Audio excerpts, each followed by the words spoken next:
Just outside Hyderabad, there's a quiet village where faith turned a small mud chapel into a shrine that draws thousands. This is the story of Infant Jesus Shrine, Thurka Yamjal. About 17 kilometers from Hyderabad, along the Nagarjuna Sagar Highway, lies Thurka Yamjal, a place known not for noise or crowds, but for peace, prayer, and devotion.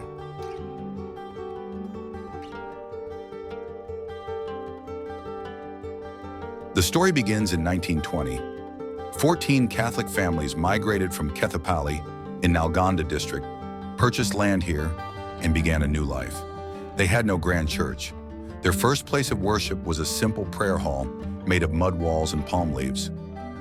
For years, priests traveled all the way from Hyderabad to serve this small community.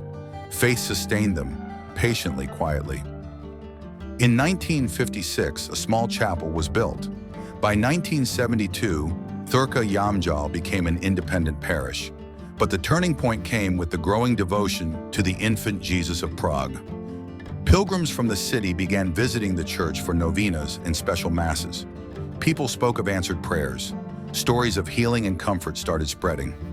In 1979, the church was officially rededicated to Infant Jesus,